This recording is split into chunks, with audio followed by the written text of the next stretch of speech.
ዮሴፍ የታማኝነትና የጽናት ምሳሌ። ዮሴፍ በናዝሬት የሚኖር አናጺ ነበር። የታጨችውን ማርያምን ለማስተዳደር ሲል መጠነኛ ኑሮን ለማሸነፍ በሻካራ እጆቹ በትጋት ይሠራ ነበር። እንደ ማርያም ሁሉ ዮሴፍም የመጣው በትንሽ ከተማ ከሚኖር ተራ ቤተሰብ ቢሆንም የእግዚአብሔር ጥበቃ ግን በዘር ሐረጉ ውስጥ እንደ ክር ተገምዶ ያልፋል። የዮሴፍ የዘር ሐረግ የእስራኤል ብሔር አባቶች ከሆኑት ከአብርሃም ከይስሐቅና ከያዕቆብ ይጀምራል። ነገር ግን አባቶቹ ባዳንንም ያካትታሉ። የያሪኮን ሰላዮች በግድግዳዋ ውስጥ የደበቀችው የከናኗ ሴት ራብና በቦዔዝ ደግነት የዳነችው ታማኟ ሞዓባዊት ሩት ይገኙበታል። በዮሴፍ ደም ውስጥ የንጉሣዊ ቤተሰብም ነበረ። የዘር ሐረጉ በይሁዳና በእረኛው ንጉሥ በዳዊት በኩል ያልፋል። እግዚአብሔር ለዳዊት ከዘርህ በዙፋን ላይ ለዘላለም የሚቀመጥ ንጉሥ አስነሳለሁ ብሎ ቃል ገብቶለት ነበር። የሐረጉ ጠባሳና የዮሴፍ ፈተና። ኀጢአትም ቢሆን በዮሴፍ የቤተሰብ ሐረግ ላይ አሻራውን ጥሎ አልፏል። እርሱ ዳዊት በማታልና በግድያ ከወሰዳት ከቤርሳቤ በወለደው በሰሎሞን በኩል የመጣ ነው። ደግሞም ጣዖታትን በማምለክና የተስፋይቱ ምድር በንጹሐን ደም በመበከል ከሚታወቀው ከክፉ የይሁዳ ንጉሥ ምናሴ ዘር ነው። በማርያም ማኅፀን ያለው ሕፃን ለዮሴፍ ትልቅ ፈተና ሆነበት።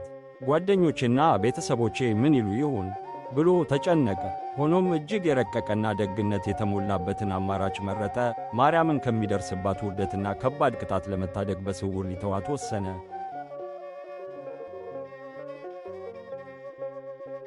የመልአኩ መገለጥና ውሳኔ።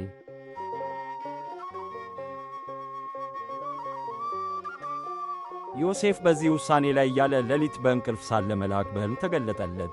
በማርያም ማኅፀን ያለው ሕፃን ከመንፈስ ቅዱስ መሆኑን አስረዳው። ስሙም ኢየሱስ እንደሚባልና ሕዝቡን ከኀጢአታቸው እንደሚያድናቸው ነገረው። ዮሴፍ ከእንቅልፉ ነቅቶ ትልቅ ውሳኔ አደረገ። ሊመጣ የሚችለውን ስድብና አደጋ ችላ በማለት በእግዚአብሔር ታምኖ ማርያምን ሚስቱ አድርጎ ወሰዳት። መለኮታዊው ሕፃን በማኅፀኗ እያደገ ሲሄድም በፍቅር ተንከባከባት።